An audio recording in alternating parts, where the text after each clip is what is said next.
Hello? Hello? Oh.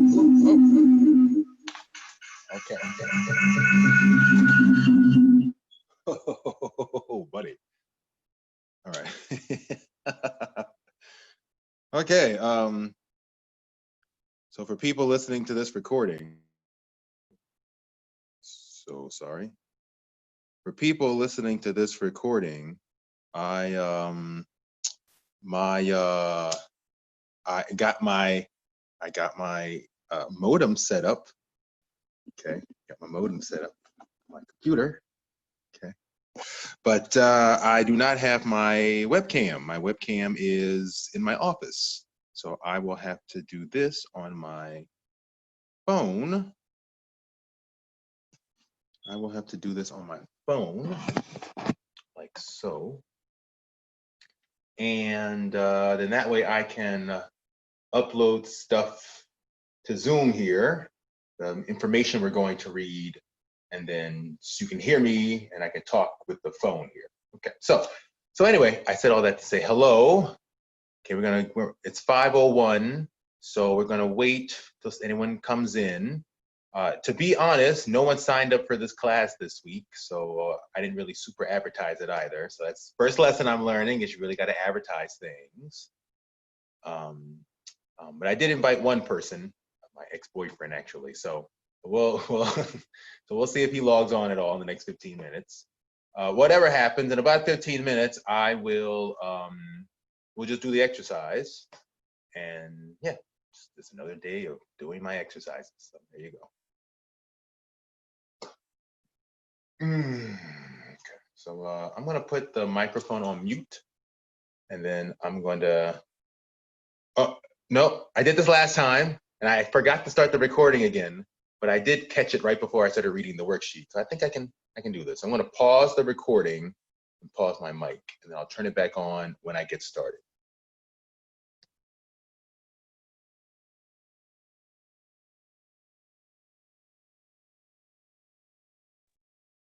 Okay, people. So why don't we go ahead and get started? No one's here, so let's go ahead and I'm going to do this for me. My whole thing on doing this is really, I'm a big believer of getting my own healing together, because I cannot heal anyone else. I can only look at myself. So yeah, that's what it's all about. So okay, so the things I would say to other people though is welcome. Get in touch with your feelings. Welcome to this Advanced Emotions for Dummies series. Hey, just so you know, my cat is here. You can see he's up there. You can see him. Kitty. He probably won't pay attention at this point, but he's up there.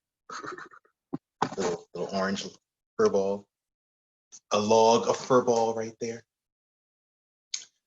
Okay, so the purpose of this Advanced Emotions for Dummies series is to get further in depth with your inner life. I teach a series called Emotions for Dummies, which you can look up on Meetup. And that series is all about how to go from what's a feeling to here's a feeling, I don't really like it, but I know I have a process for handling it. Okay. And at the end of that series, we have what's called the ego killer exercise. That was last month. So this month is Advanced Emotions for Dummies, which is all about inner child work. And I'm breaking that up into several sections. The first section of which today or tonight is inner baby work and emotional abuse. Okay. This all comes from a workbook that I am putting together that I'm either going to get published or get turned into an app called the Book of You. Actually, I can go ahead and let me go to the Zoom on my computer and pull up this file so you can see it.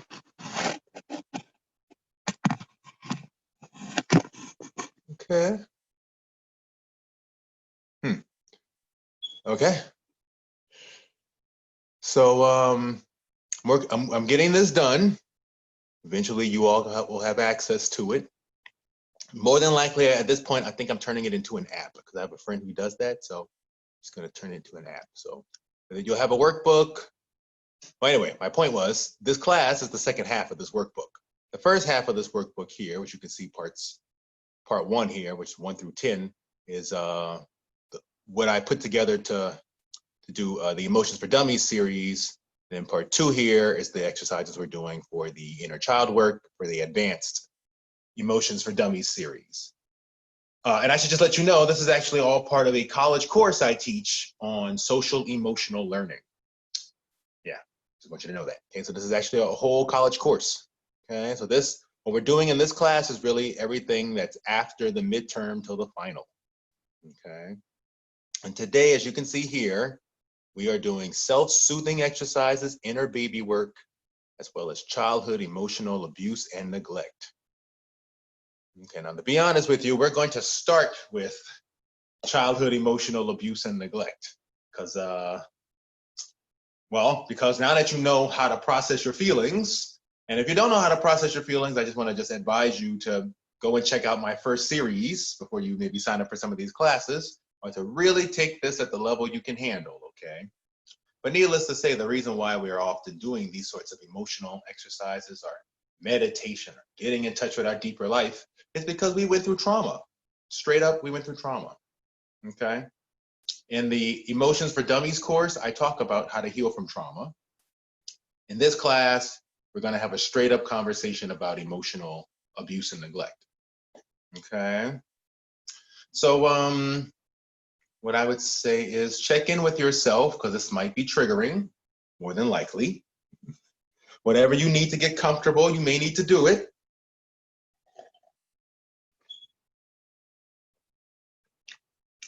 I just made this drink. It's all these like finger grapes. It's a bunch of finger grapes with a little tonic syrup and a splash of tequila, because that's all I got in my refrigerator right now.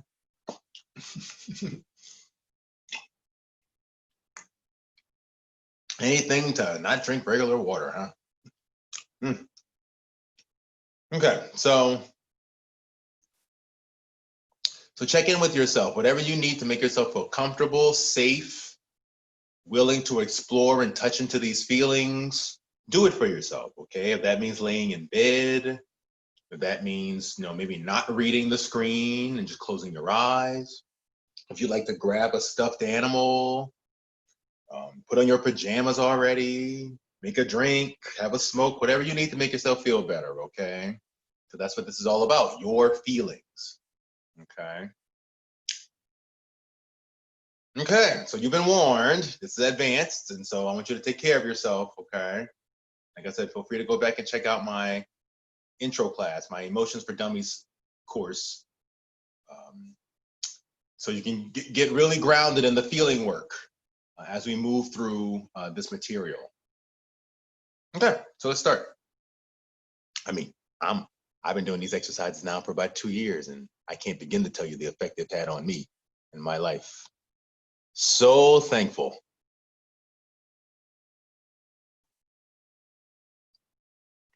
Okay, so I'm just going to read this material.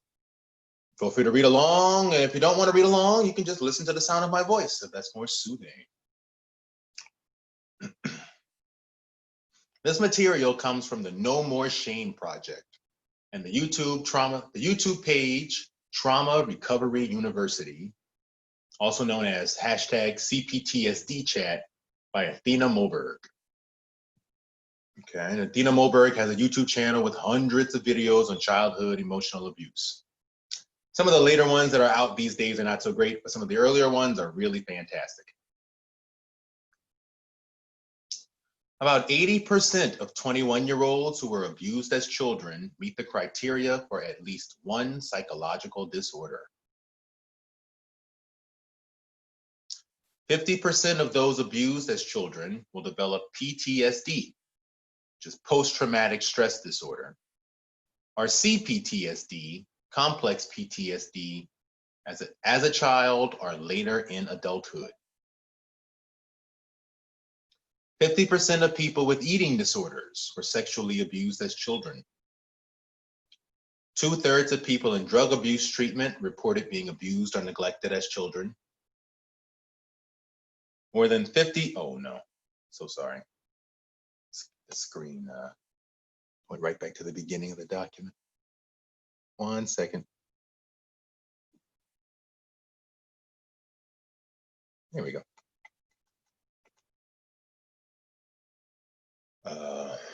More than 50% of people abused as children experience domestic abuse later in life. Over 1 billion people around the world report being abused as children. A report of child abuse is made every 10 seconds. 5 children a day in the US die as a result of child abuse. 80% of them are younger than the age of 5. 90% of children knew their abuser, usually a family member or friend of family. 40% were abused by an older child. Females are 5 times more likely than men. Black children are twice as likely than whites, and poor children are 3 times more likely to be abused as children. 10 to 20% of all young people engage in self-harm, like cutting, binge drinking, anorexia, starting fights, hitting oneself, extreme rules or pressure or social isolation. So 10 to 20% of all young people engage in self-harm. 50% of people engaged in self-harm have been sexually abused. Okay, so you might hear those statistics, and that may not be your story. You may hear these statistics, and somewhere in these statistics is you. You recognize yourself in these numbers. Okay, I can be honest and say I recognize myself in a couple of these statistics here. Okay, so take a moment and just ask yourself, if my wounds were visible, this question down here, if my wounds were visible, how would you fill in that blank?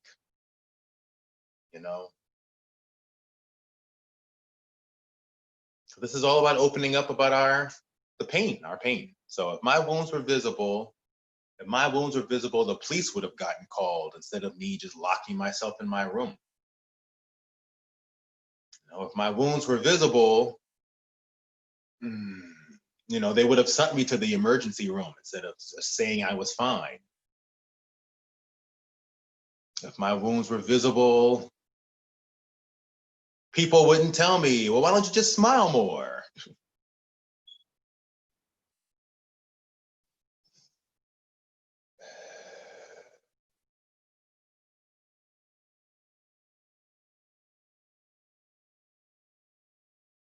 If my wounds were visible, people would wonder, how is it I'm still alive? Okay, so we all have different answers to those things, but it's a really great exercise for giving yourself compassion for what you went through. Okay. Okay, so wherever you are on that, feel free to return back to it, but let's keep reading. Often, we struggle to recognize forms of abuse and call them for what they are. Many of us don't get external validation for what we went through, or people outright refuse to believe us. We often minimize or deny the abuse from childhood, especially if we were told to get over it or just be grateful. Often, we blame ourselves or avoid the reality of our feelings because it's hard to accept that those we love or were supposed to protect us failed and or betrayed us. Many of us only get help because after years of nothing else working to heal or feel better, we just want the pain to stop. Emotional neglect is one of the most silent and painful forms of childhood abuse. Unlike physical abuse or maltreatment, it is mostly invisible and may show no symptoms until later in adulthood, once you have survived the abuse and are struggling to have a normal life, quote unquote, normal life. Because an emotional bruise can last a lifetime if not examined, this can often mean years or even decades of normal functioning until something occurs to jar those memories open later in life. Parenting styles of emotional neglect are authoritarian parents, strict and don't listen. Permissive parents never teach boundaries. Narcissistic parents focus on their own needs. Perfectionistic parents setting unrealistically high expectations that make you feel never good enough. I have a memory of that one, okay. Absent parents, children raise themselves into little adults. And I should just point out, you can be physically present, but still totally emotionally absent. All these parenting styles, you can be totally emotionally absent and be like on your phone, sitting right next to your kid and still emotionally absent, okay? All these parenting styles invalidate the child's experience to the point that they can't trust themselves. Often our parents pretended everything was okay instead of recognizing our feelings. Without a parent to give positive or honest reflection, children struggle to develop a positive sense of reality or self. Many children believe the lies of their abuser and develop learned helplessness, where after years of not exercising personal power, where saying no didn't solve anything, we develop the belief that we can't do anything right and we shouldn't even bother trying. These tactics create cognitive dissonance in children, forcing our consciousness, our ego to split into separate parts, setting us up for significant emotional distress and developing the idea that we are bad and responsible for the abuse. Oh, that resonated for me. Mm. Mm.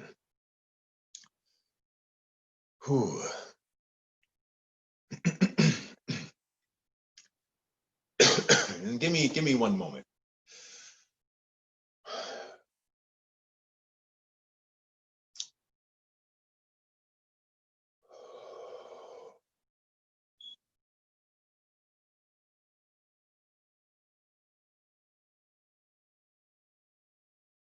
You know, you could have gone through all that as a kid. You know, by the time you were an adult, you had 20 years of just a traumatic, torturous relationship with somebody else. Meaning your family, your parents. Okay, next is symptoms of emotional neglect. Symptoms of emotional neglect are numbing out, feeling empty or like there's something missing, feeling like you're a fake, an imposter, or you don't belong in the world, or no one loves you, being easily overwhelmed or discouraged, constantly staying busy, feeling like you're going crazy, and thoughts of suicide. Many of the symptoms of abuse do not appear until adulthood. CPTSD may mean you have hardwired unhealthy thinking patterns that were reinforced during early critical brain stages as children. You may have PTSD, emotional flashbacks, anxiety, triggers, extreme sensitivity to rejection, hypervigilant about safety, sleep problems, nightmares, and obsessive and/or negative thinking. You may be an expert at putting up walls against other people or your own feelings. You may be afraid of feeling happy or afraid to feel altogether, which is called emotiphobia. Other symptoms are difficulty attaching to others, social isolation, poor impulse control, excessive shame, perfectionism, and a poor self-concept like body image problems, low self-worth, self-esteem. The pain of a history of abuse, emotional pain, shame, and disconnection from love leads us to unhealthy attachments or an addiction to pleasure seeking like food, porn, shopping, exercise, love, work, people pleasing, video games. You may have dissociated as a child to stay safe during the abuse, but as an adult, you can't stay in the present moment or live on autopilot, struggle to be in your body, or stay stuck in fantasies. Many survivors of abuse use hypervigilance and perfectionism as a way to stay safe as a child. This makes you into an adult who is gifted at handling extreme situations or complicated tasks, but you struggle emotionally on a day-to-day level or have no ability to just relax. These tactics can make you feel good or safe in the short term or lessen the pain and anxiety, but are really examples of self-sabotage and self-harm. Survivors often struggle with keeping jobs due to emotional instability, low self-esteem, or burnout. Self-care is especially hard. Even maintaining daily habits like brushing your teeth or eating is a challenge because focusing on your body can bring up feelings of worthlessness. Even procrastination can be tied to abuse because low self-worth and high anxiety can lead to chronic avoidance. Underneath all these symptoms is the idea that we are afraid, ashamed, and not worthy of love, so we unconsciously destroy our efforts to do better in life. Okay, and this is a loaded bunch of information here. Okay, so believe me, I am breathing my way through this. I may just need some pauses after the paragraph, after each paragraph. I have to tell you, many of these symptoms I absolutely have, okay? And it's been many years of learning how to get in touch with this and work through it. I'm so honored that I'm in a place where I can actually even read these words, because the first couple of times I wrote this, I put it together, organized it, and then I read them out loud to other people. I had a full-on breakdown. in class, in front of 50 students, had a full-on breakdown. But it was good. It was good, actually. Everyone was like, yeah, well, that's how I feel too. So, Anyway, studies even show that those abused in childhood have actual brain damage. Actual brain damage on the same level as those who have been to war. Okay, so I'm going to read that again. Okay, in case we have a tendency to minimize our own abuse, right? So I'm going to read that again. Studies even show that those abused in childhood have actual brain damage on the same level as those who have been to war. Constantly living in fear and stress soaks the executive functions of our brain, the parts that make decisions, in a toxic amount of cortisol and adrenaline. The prefrontal cortex is less able to deal with changing habits or long-range planning and consequences. The amygdala has a hard time managing emotional responses and overreacts. Our hippocampus shrinks and damages how we store memories. These impairments create intrusive, obsessive thinking, leaving us in a state of hyperarousal and chronically fatigued. And it potentially even leads to the creation of autoimmune diseases and other physical ailments in the body. Okay, actual brain damage. On the level of going to war. Okay, 20 years of putting up with an abusive situation. Another major issue is social isolation and detachment. Many abused children did not attach to their primary caregiver in a healthy way. Even worse, many were forced to be alone in some way as part of how your abuser controlled you. This means we may not have learned some key social skills or adopted some very unhealthy social skills, making it very difficult to navigate social situations and build friendships. Because we love the person that abused us, we learn to reach out and to fear getting hurt at the same time, creating the feeling of driving with the parking brake on. This can lead to not trusting our intuition and choosing unhealthy, abusive relationships in adulthood. Survivors of abuse coming from the extreme relationships as children are often obsessively clingy or completely aloof, overly logical or crazy emotional, overshare everything fast or never open up at all, terrified of arguing, or a rageaholic. Wow. Just the thought of people might send you into survival mode. You may prefer to just stick with pornography or to be around animals instead of people, like the cat lady. While you may be able to avoid certain people that trigger you, like your family, you may not be able to avoid others, like coworkers.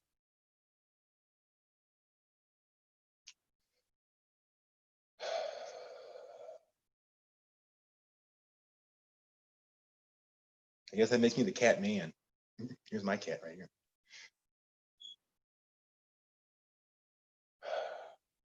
Okay. Words can be perceived entirely differently by a person who has survived this trauma.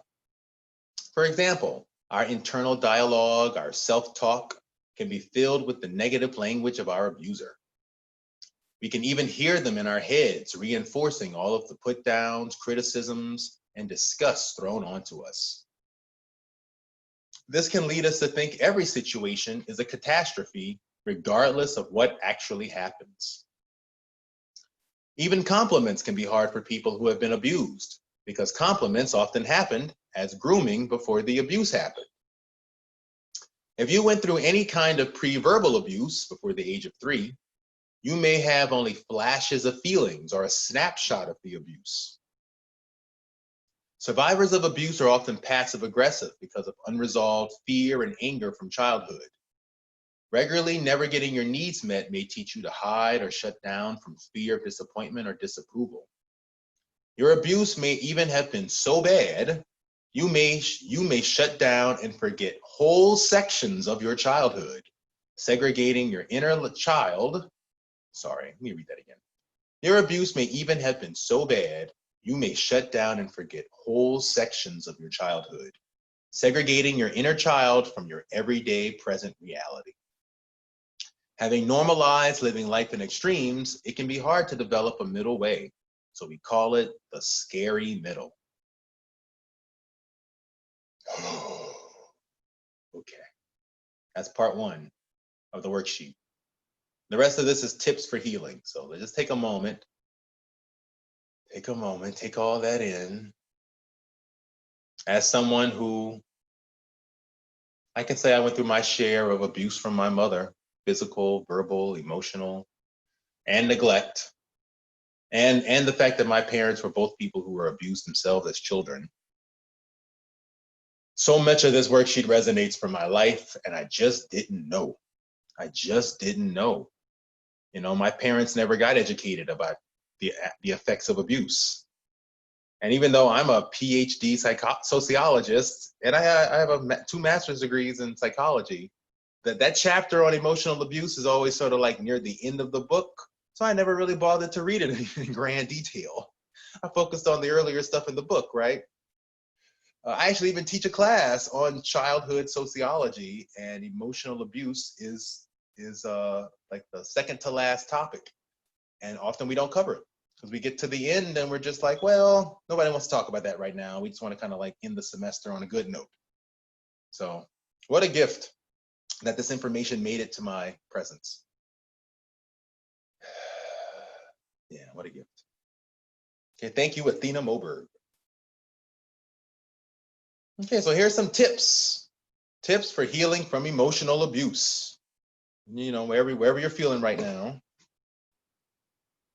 just honor, that's my cat. Just honor whatever you're feeling. Develop radical acceptance.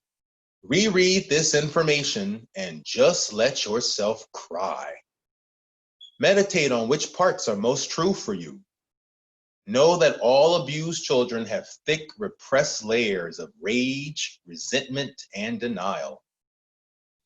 Allow yourself to fully acknowledge what happened to you, how it's affecting you now, and be willing to make space to feel it through. This overcomes the need to protect ourselves through numbing, stuffing, avoiding, minimizing, and disengaging. Definitely go to the hashtag CPTSD chat, Trauma Recovery University YouTube page, and watch the hundreds of videos they have on this topic, especially the ones with both Bobby Parrish and Athena Moberg are very informative. Okay, I couldn't stress enough how useful it is to just reread this information and just cry. And then to reread this information and then to take each one of these bits, identify every bit of what's affecting you and make a special meditation on it, a special feelings exercise on it, a judge your neighbor worksheet, do one of the other exercises we're gonna do in these classes on every single one of these things that happened to you, okay? That's how complicated emotional abuse is, so that's what it takes to really heal. And next is become aware of positive and negative emotions. Healing happens on two levels. The first is moving from feeling bad to feeling better. We have to feel all our feels so that we can heal. When we deny the truth of our feelings, we cannot heal. Develop your emotional intelligence. Honor what your inner child self feels. Recognize any chronic extreme feelings of anxiety, anger, or shame. Take responsibility for your emotions. Commit to your own recovery because you are worth it. And I just would say take responsibility for your own emotions is the big one. Because many of us as abused children, we got a record playing of you hurt me, right? And that may be very true. It's just that as an adult, if we're still holding on to that record, we are hurting ourselves. And so until we can say, I'm hurting me, how do I get better? You can't. You just keep pointing a finger at someone else who may not be able to offer you any help at all.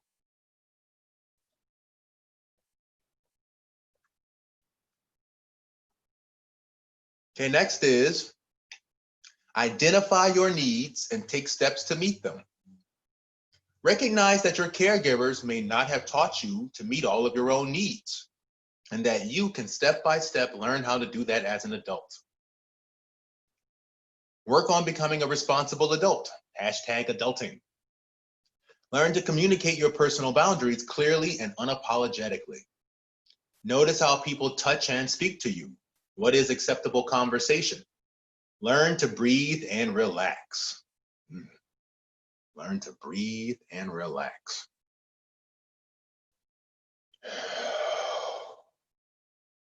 Validate your experiences and feelings.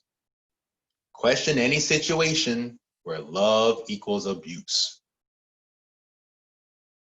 Okay, one, we're all of us as adults, if we're adults watching this, we have some experience learning how to take care of ourselves, okay, and probably being successful at it on some level, okay? So it's just all about building more and more skills. You don't have to wait till we're 60 to build those skills, so we have the ability to put those skills together now, okay? And then the other thing I want to say is don't be surprised if as we go through these worksheets and you're working on yourself that you suddenly notice, notice how people touch and speak to you, what's acceptable conversation. You start noticing maybe your very friends, family, the social groups you hang out with. These are people who violate your adult boundaries now, and you just put up with them. Okay, just be mindful of that. That can happen. And great if it does happen, because it's your opportunity to start asking yourself, what boundaries am I okay with? Which ones am I not okay with? And how am I articulating that? Am I making it clear what the consequences are if you violate my boundaries? These kind of things, right? You can't change other people. You can only look at your own boundaries. Next is deconstruct your old negative beliefs. The second level of healing is to realize that ultimately your feeling bad was based on the thoughts, beliefs, concepts you were holding. Recognize that you may have been told things that were abusive, or you needed to believe them in order to survive. And as adults, we have to question if those beliefs still serve our best interests. Examine how you talk to yourself, your self-talk. Be less judgmental. Talk to and stand up for the parts of you that need a voice or compassion. See the Deconstructing Beliefs and Common Thought Distortions worksheet. Okay. The second level, so the first level of healing is to go from feeling bad to feeling better. And then the second level of healing is to realize your feeling bad is based on what you are thinking, not the actual situation. That is not easy to hear for many of us who were abused, okay? I look back on the spankings I got, and I have a hard time saying I feel bad because I was hurting me when I can directly think of the time my mother physically hit me, right? But I will say when I really sat with this long enough, the part that still hurts now, today, all these years later, is the part of me that's still holding on to this. The part of me that still has all these thoughts around, she should not have done that. A good mother is someone who doesn't do that. I should have stood up for myself.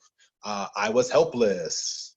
All these thoughts, if I go and write them all down and question all of them, I can and feel them all through. Well, I'll just tell you, you'll come to realize it's the stuff you're holding on to that's still making you feel abused, not what happened 20 years ago. Okay, but if you're not there yet, you may not be there yet. You know, just the point is to focus on your feelings. Focus on your feelings. Okay. And then it says here, see the deconstructing beliefs and common thought distortions worksheets, which are exercises we are doing later in this advanced series. Okay, next is be gentle and start developing good self-care. Kindness and compassion are key. Observe yourself and notice when and how you judge. Take away the judgment. Take away the judgment you give to your emotions. This takes practice. This takes practice. Develop healthy body acceptance, eating behaviors. Find ways to sleep well at night. Realize you were set up by others to not be healthy. Realize you were set up by others to not be healthy. Your problems are not your inherent fault. There is nothing fundamentally wrong with you, so don't beat yourself up, even when you struggle or don't succeed. Develop self-compassion, patience, kindness. Build on your existing strengths instead of focusing on your weaknesses. Okay. I should just say I wrote this takes practice. Take away the judgment you give to your emotions, because I just would say judgment is one of the strongest coping mechanisms we have to manage our feelings. The moment we don't like something, if we can just say it's bad or it's not good enough or it's wrong, we can just, you know, this one little, it's okay, but we can distance ourselves from it so we don't have to actually feel it through. Some of us are such pros at judgment. Well, some of us become college professors, okay? Right. Which might make you a great college professor, but may not give you the happiest life, okay? So I'm actually in a practice right now, teaching myself how to move out of judgment. Obviously, I'm starting with all the negative judgments and the clearly obvious ones. But instead of focusing on judgment, I focus on compassion. Instead of just judgment, I go, what am I learning here? Not what am I analyzing, but what am I learning here? And what's not my business? Yeah, I mean, I could go into more detail later, but yeah, what am I taking? How am I judging this? How is this really about me? How could I show more compassion for them, for me? How could I show myself more compassion instead of judgment? So it's really about me anyway, right? So how do I show myself compassion instead of judgment? Can I have compassion for myself while I judge others, while I judge myself? The more you can build compassion, the less you'll feel the need to move into judgment. Or so I've been told. Next is develop a realistic crisis management plan for the day when nothing goes right or you just can't handle anything. Have a set of super accessible, realistic tools on hand to help ground yourself. Examples are a special smell, a candle, oil, food, something to hold, positive affirmations, mantras, a safe place to go, like a car, under a blanket. Take time out to see how you deal with stress and ways you could be healthier. Okay, that's something we all need to do. The more self-care things like that you can come up with, the better, needless to say. And next is find safe community for validation. Recognize and find spaces where you feel you can truly be yourself or explore what that is. And I'm just going to say, as a Black person and a LGBT person, those spaces may be the spaces built for you or created for you. Those spaces may also not be the most supportive for you also. So those spaces, you may have to really go do some real deep sea diving to find the spaces that are really supportive for you. Or it may just be that one person here and there who offers you that support, okay? And I'm saying that because often the LGBT community, as a person who was a gay man for a very long time, it's, you know, Yeah, there's a lot going on there. Learn to deal with people in small steps that you can handle. Hashtag peopling. This can be large, like making new friends or doing new things, or small, like finding your favorite food or time of day. Talk to others about your experiences and your feelings. Right? The main point here is try to enjoy life. Open up to enjoying life again. Develop self-respect and learn to honor your limitations. Honor your yeses and nos. Develop your capacity for emotional intimacy. Start that with yourself. Acknowledge and protect yourself against those who are not healthy, are narcissistic, and will not or will never change. Decide what boundaries are best between you and your abusers, low contact or no contact. Focus on healthy friends for family support, which is also called your family. Friends and family is a family. Reclaim your power in one aspect of your life at a time. Also, consider getting a pet or a safety animal.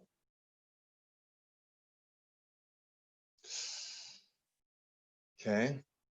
Next, or finally, know that everyone's recovery healing journey is different. Moving from victim to survivor to thriver is not a linear process. Give yourself space to be. Connect to your inner child.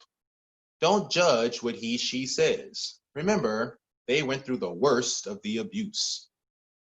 Engage in the play you didn't get as a child. Read and educate yourself about trauma, psychology, self-help, spirituality. Okay, everybody's journey is different. It's gonna look different for everyone. It's gonna look different for everyone. You can't speed up someone else's journey or slow down yours, so it's gonna look different for everyone. I have several friends I know who are healing from their own emotional abuse from childhood, and some have taken this information I've given them, some haven't used it at all. And it's not my business one way or the other. It's not my life, right? Take care of me. Okay, so you can see in these pictures here, unfortunately, this is not in color. I wonder, you know what? 1 second here. Let me see if this is possible. Hey, look. Here we go.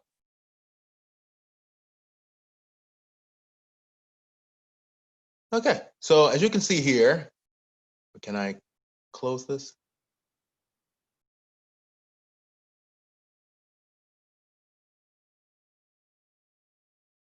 Okay, so as you can see here, there's a healthy brain and an abused brain. And as you can see, the healthy brain is the brain of a normal child that shows regions of high red and low blue and black activity. Okay, so you can see the high red areas, lots of activity going on with this kid's brain. Okay, and actually, if you look over to the other couple of skulls there, one says no maltreatment versus maltreated.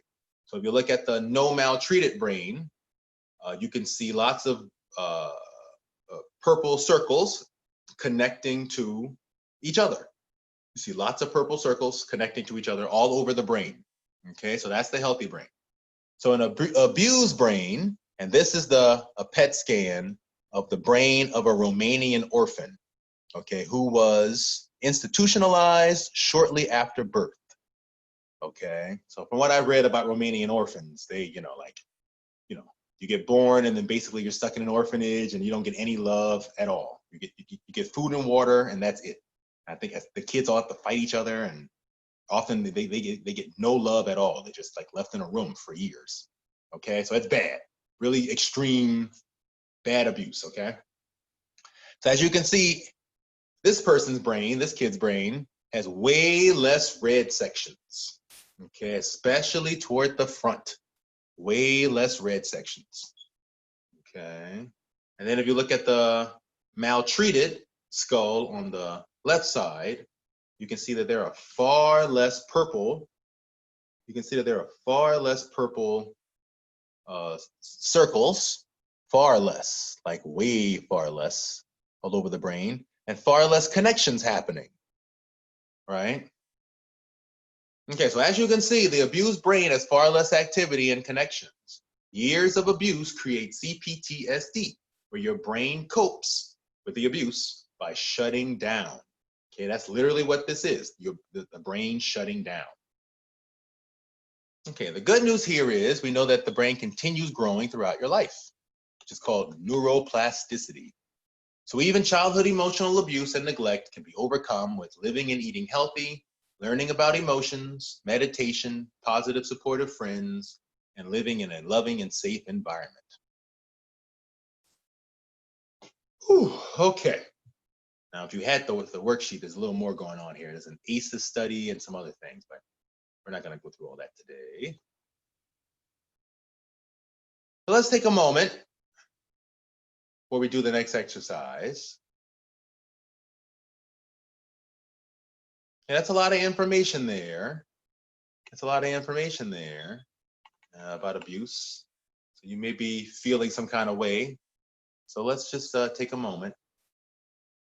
Maybe have a breath, get some water, drink some of this grape drink.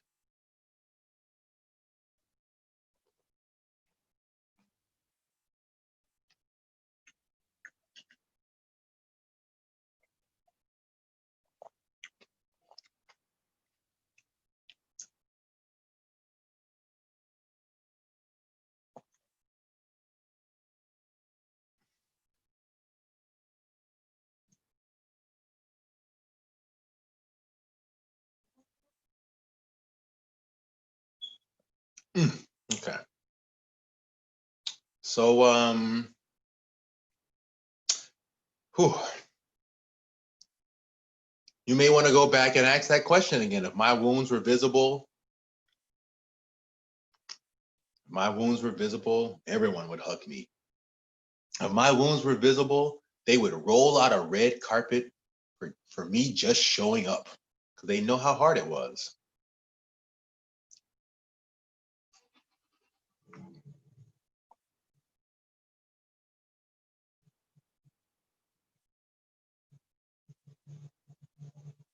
Okay, so the second half of this exercise is going to be about getting in touch with our feelings, not talking about things, okay? I have some things to read, but it's more about getting in touch with our feelings. So what I would offer is if you can find something to make yourself feel better, maybe grabbing a stuffed animal, you may want to do that. I'm going to go grab a stuffed animal right now.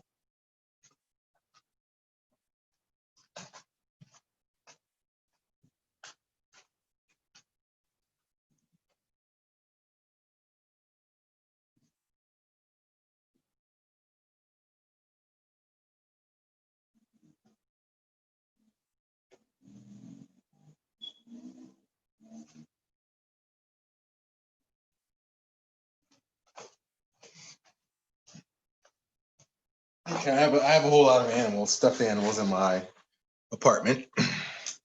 Since I got into all this social emotional stuff and connecting to your childhood, I've been buying all these stuffed animals to sleep with, and I bring them to class and I pass them around for people to hug and that kind of thing. So it's kind of cool to be a college professor who gets to walk around with stuffed animals.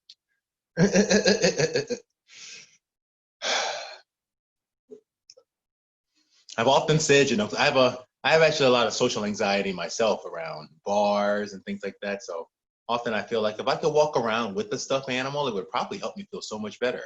But then people would look at me like I was the biggest freak on planet Earth. So we'll see. Okay, so the second half of this class is digging into our feelings and doing inner child work. And I in the process of just thinking about this concept of the inner child, I realized, if there is an inner child, then on some level there must also be an inner baby. So what would that even be, right? So I've been doing some thinking about what the inner baby would be, and I put together this. It's on self-soothing exercises. the research I did, I found this out, okay? So it's a glare. I'm seeing this glare in the back. Should I turn this, turn the light off here too? That's been on all this time too.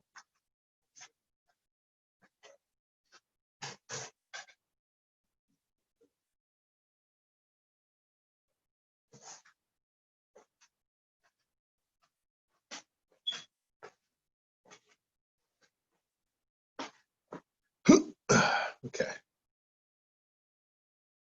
Okay. So let's just take a moment. We'll go ahead and go into a meditation now. So that way you can get the most out of this exercise, especially after reading that stuff. Okay. Or I should say, so I can get the most out of this exercise.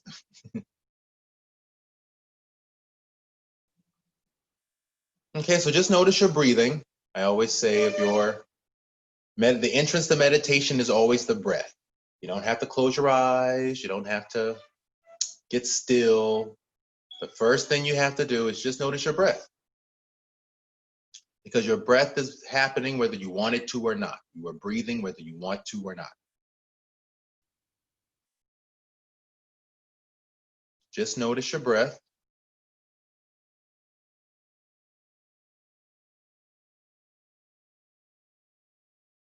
Notice if it's shallow or deep, in the chest or in the belly, large or small breaths.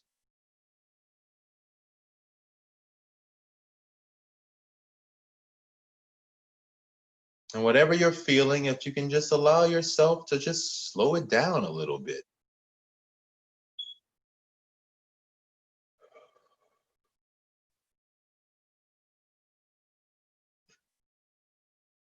Slow it down. Each breath, just slow down a little bit more each time.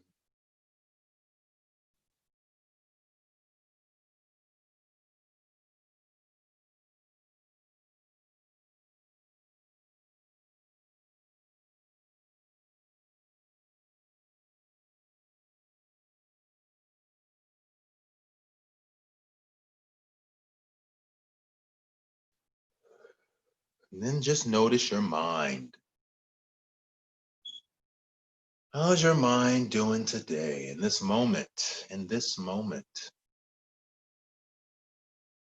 Big feelings, big sensations, small sensations.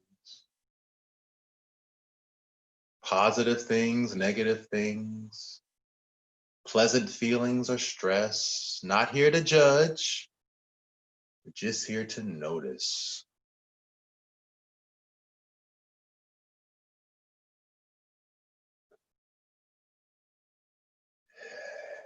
I want you to just, as you're in your brain, feel yourself start to sink that brain energy down into your heart, bit by bit.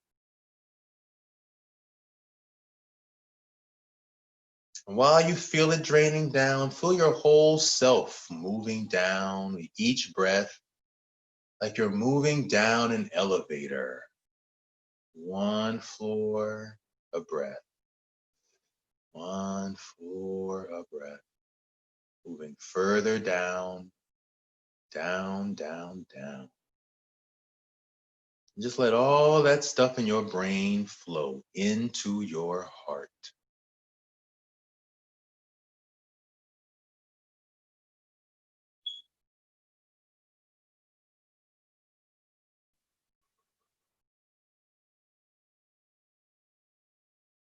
Each breath moving further down.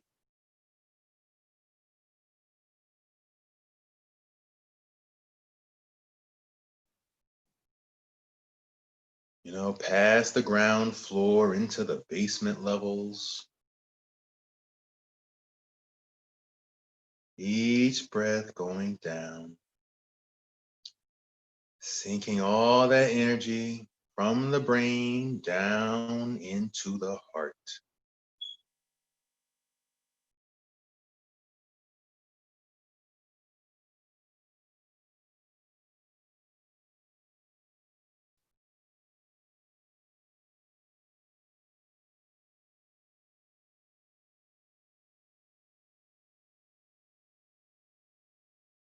Maybe when it feels like you can't go down any further, you go down further still, each breath further down. And maybe it's really dark now because you're so far down in the super basement levels. But it's like a calm darkness, a mellow darkness, a safe darkness. Like you're in your special cubby hole. Ooh.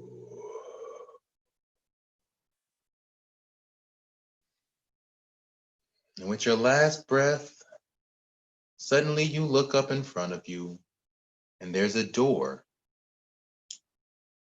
to a place that maybe a bedroom that you sleep in right now. For some reason, you know this door is not exactly the same door. This door just feels, it's not just like a door. It's like something really special is here just for you.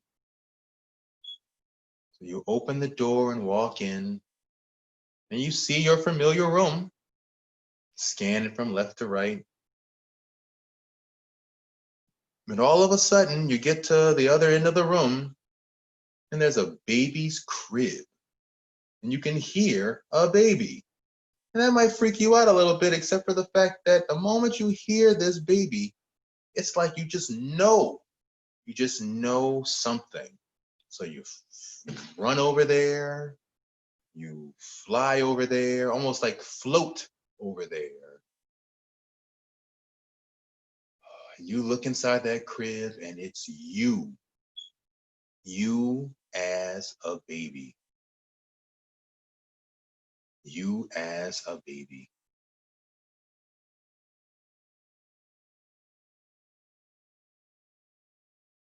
Take a moment and look at you as a baby.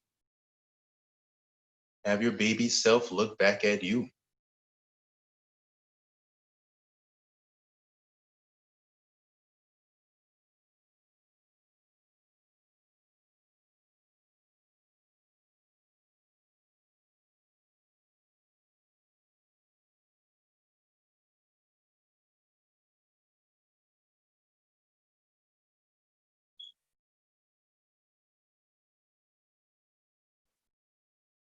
If, if this brings up intense, difficult feelings that you can't handle, you're welcome to leave your baby in the crib. You're welcome to leave the room altogether if you want, if you feel like you can't handle this, okay? But otherwise, if you're feeling love toward this baby, I encourage you to pick the baby up and just hold this baby. You as a baby. How much nurturing can you give yourself? Okay, and while you do that, I'm going to read this information. After about 9 months of being in our mother's womb, we are born. However, babies are born emotionally complete, but physically completely helpless. So helpless, they are even born without the ability to make themselves feel better when they get upset, or what's called self-soothing. Aside from thumb sucking, which can happen in the womb, the first 6 months of a baby's life requires their parents to look at them lovingly, touch them, hold them, nurse them, and rock them to sleep. Babies are born with mirror neurons that are trained to mimic the actions of what they see. So at the age of 6 to 9 months, with the help of parents, babies learn to self-soothe on their own. This forms the basis for developing a healthy sense of self-care and self-esteem as babies develop into children. Examples of self-soothing for babies are grabbing a soft object like a teddy bear, patting and rubbing themselves, soft music, or even looking into a mirror because babies have no self-judgment. Maybe one day we'll all get there. You can just look in the mirror. As they get older, healthy babies develop interdependence where they feel safe to explore the world and know that they can return home to a safe place. Many of us did not get this level of assured safety as babies. Or we lived with lots of anxiety, pain, loneliness, control, or other hurtful things. Babies who are abused or neglected can develop intense, conflicting feelings of terror or even infant depression. Self-soothing resets the amygdala, the part of the brain that deals with emotions and flight or fight responses. Ongoing or major episodes of stress and trauma can disrupt the emotional system, overwhelming, which can lead to overwhelming emotions and flashbacks, irrational thinking like you're going crazy, hypervigilance, constantly on the lookout for danger, depressed and negative thinking, and a host of health problems like migraines, allergies, and chronic pain. Self-soothing teaches us distress tolerance, the ability to get through a crisis that you can't manage or solve. These things work better than unhealthy skills like constantly fidgeting, binge eating, drugs and other addictions, sex, social isolation, or lashing out at other people. Self-soothing teaches us to treat ourselves with compassion, kindness, and care, things that may have been denied to you if you had any pre-verbal abuse or neglect. Okay. You know, since let's up the ante a little bit here and put on some soothing music. Let me see if I can do this for you here.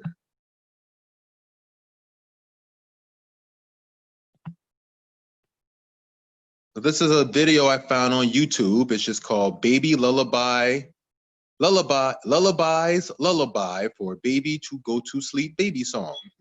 Okay, it's on YouTube. It's 8 hours long.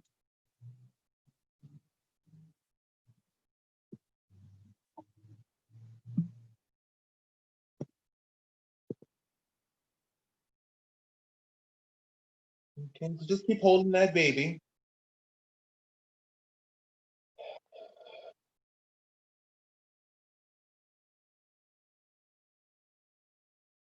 See how you feel about holding the baby. See what feelings came up for you. You know, some people hold a baby and they get annoyed and tired really quickly. They don't feel like doing it anymore. Right? I want you to realize this is you as a baby. How does it feel like to tell yourself you're tired of you? Okay. Self-soothing, I had this thing here that says learning and repression, breathe, rest, repress, but that belongs somewhere else. Self-soothing involves reconnecting to the senses.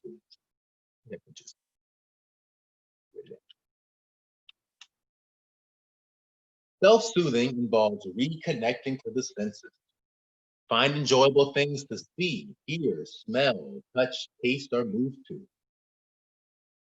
Healthy adult versions of self-soothing are hugging, wrapping in a blanket, a warm bath, brushing your hair, nature walks, calming music, sipping tea, sucking a lollipop, pet a cat or dog, scented candles, the smell of something cooking, the sound of the ocean, coloring books, fidget toys, and journaling.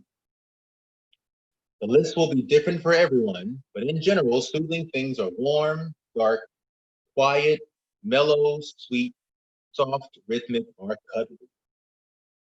Also, many of these things are similar to grounding techniques, like walking barefoot on grass, eating slow, focusing on the breath, or stretching.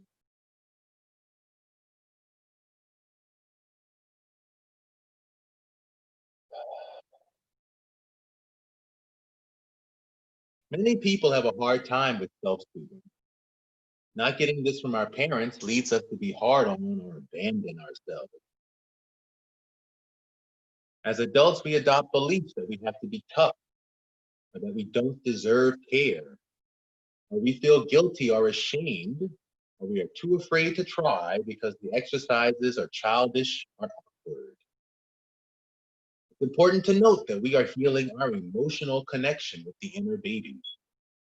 Self-soothing may not make any sense to the rational part of the brain, but it's the emotional part that's the most important. You don't make fun of babies for doing these things. So don't make fun of the part of you that will always be a baby. Can you imagine you're holding on to that baby and suddenly the baby starts to cry? You're holding on to you as a baby and suddenly your baby starts to cry. The way babies cry, just real. Okay.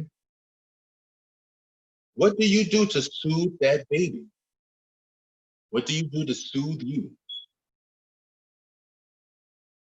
Okay. Let's give ourselves a nice, real solid 5 minutes to just be with our baby. What would you do? Rock the baby? Actually do these things. Maybe rock yourself side to side, back and forth. I was doing that earlier. And rock in rhythm to the music. You could pet your baby. Pet your baby, soft taps. You could look at the baby lovingly in the eyes. You could say loving words. I love you. It's okay, I'm here. Mama's got you, daddy's got you. I love you. I'm here to keep you safe.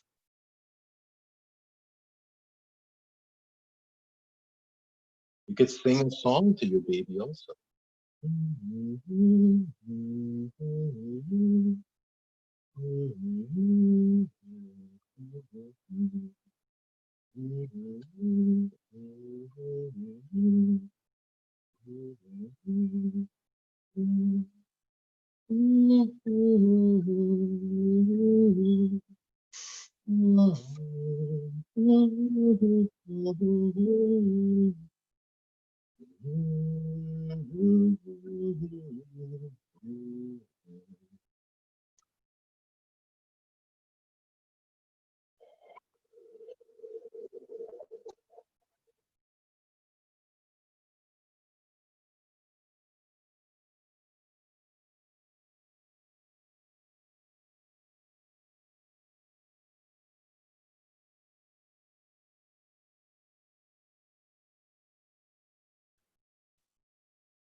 Just let yourself relax.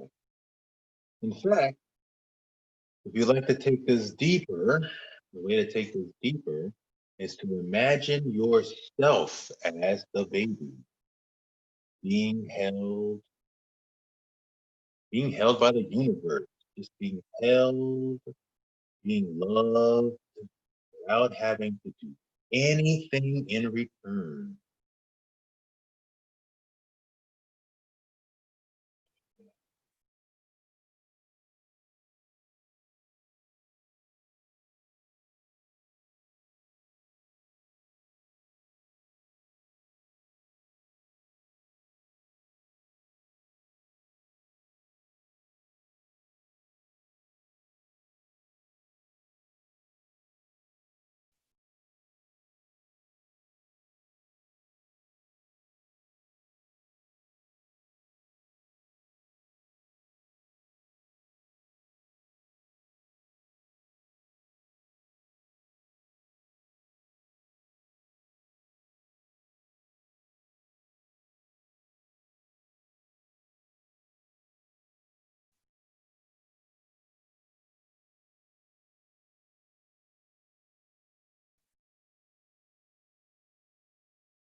And whatever comes up in your imagination for this process, just go with it.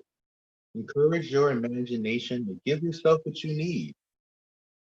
A child's imagination is not limited to practical ideas, concrete reality. As children, we just looked at clouds and made up stories and made up words. And, it didn't have to make sense as a child either. So if your heart feels something, just give yourself what you're feeling. I did this exercise yesterday, and one of the feelings that came up was the feeling of the pot, the pot's boiling over. So I took the lid off the pot, I let the steam cool down, and all of a sudden a flood of emotions came out of me.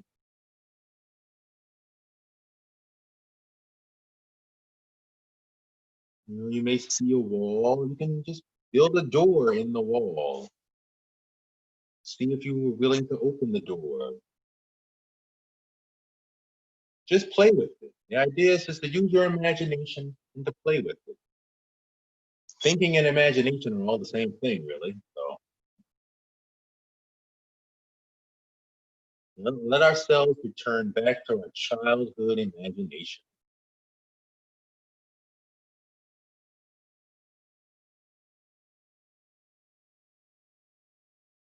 Remember when you thought Santa Claus was real? People could fly, like, with wings, unicorns. And when I thought there was a chance the Teenage Mutant Ninja Turtles could be real people living in a real subway system in New York.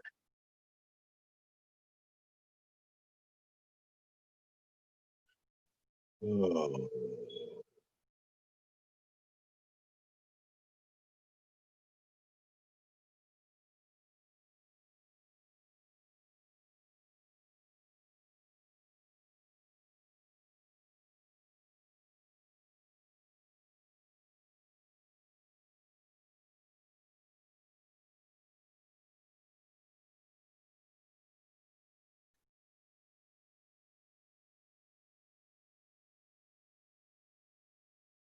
Oh.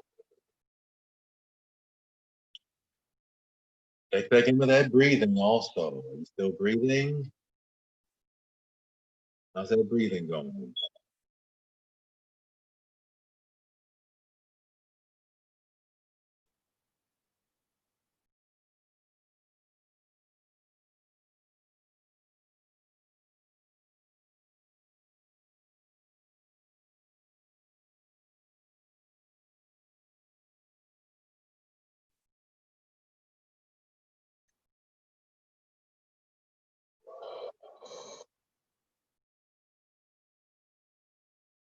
Okay.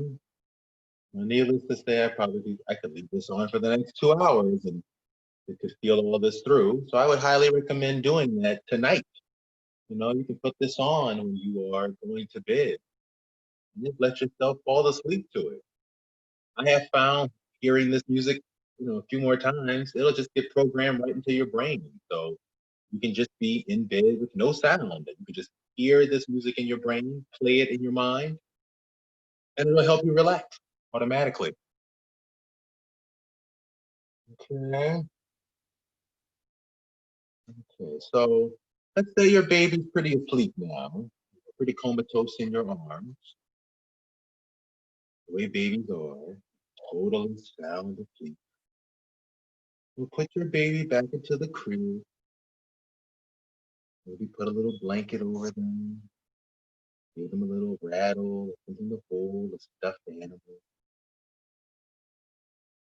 And just let them know that whatever happens, you are going to be there for them. That you care and you are going to be there. You are here to listen. In fact, you can even turn the baby monitor on just to make sure they're safe.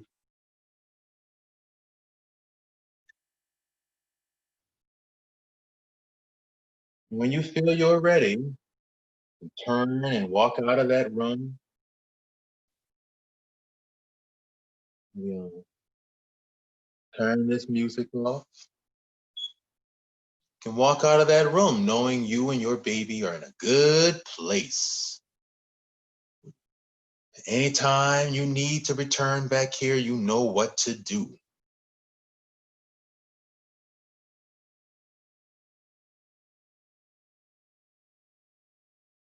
You leave the room. With each breath, you feel yourself rising back up. Rising back up. Perhaps out of the heart back into the brain, but if not, just rising back up. Just a lifting. Just a lifting of your heart. Knowing that you got really good, really well in touch with your inner baby, the deepest, most part of you, deepest, most sensitive part of you. Each breath up a floor, each breath lifting your heart, each breath up a floor, each breath lifting your heart.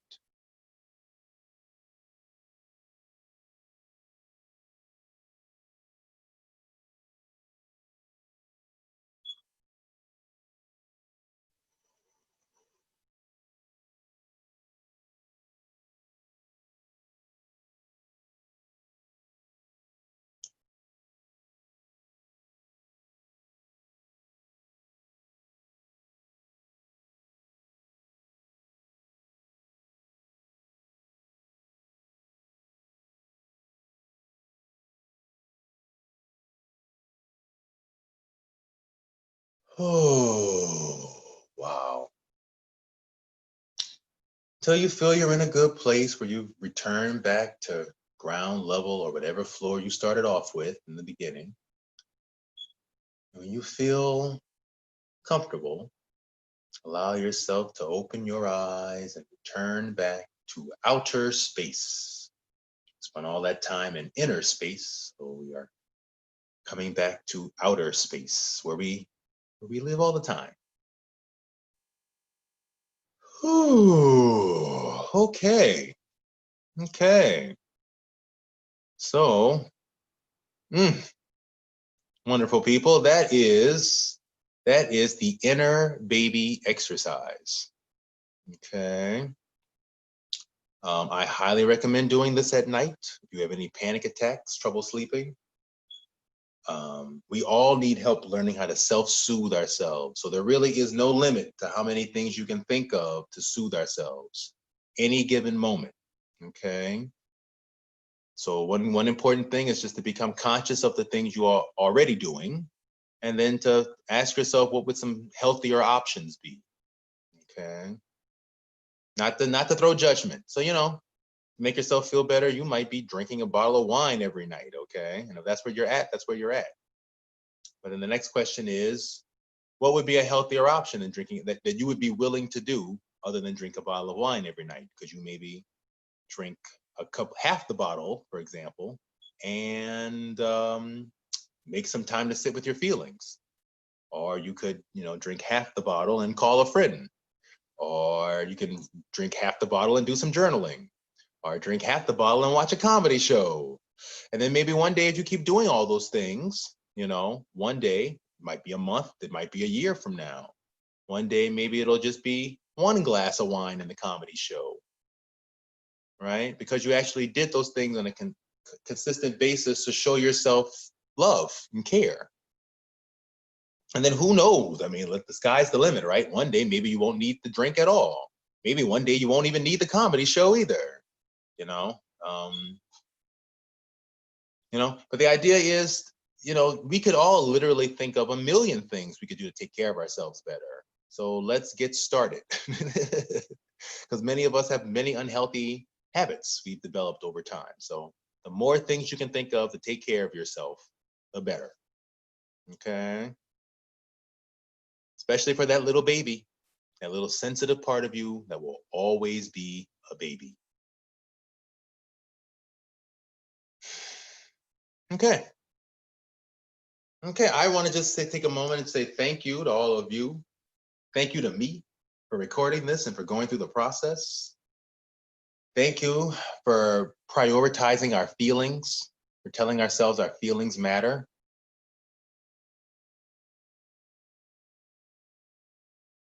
May we all have peace. May we all have a way to deal with our feelings, a healthier way to deal with our feelings. May we all have the ability to dig as deep as we are digging today. And may we all do our work to free ourselves from suffering.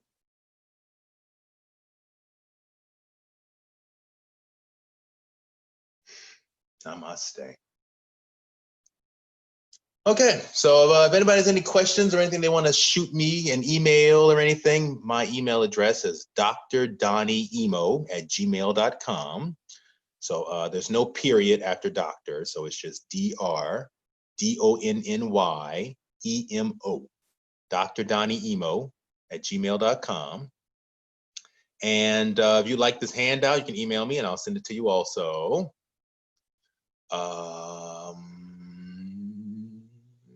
And I can't think of anything else. I'm going to try and post this on YouTube, because if this goes well, I'll post the whole advanced series on YouTube, and then I'll go back and post the whole beginner series also, so I can make it a whole YouTube thing. But I need to practice making these videos. I want to practice with my sound equipment and the video stuff. So I might upload this also. So anyway, if you see this video, please feel free to share with others and to do this exercise with other people. We all need to help each other get through life, but also COVID-19. So yeah, if this can help in any way, please use it for that aim. Okay. Okay, so with that, I'm going to say good night. And everybody, please take care of yourselves. Please take care of yourselves. Please take care of yourself. It is your job to manage your emotional health. No one else is going to do it for you. Okay. All right. And if you're interested, I will see you next week, where we will be doing the next exercise, which is inner child work and healing from shame and guilt. Okay. Bye, everyone.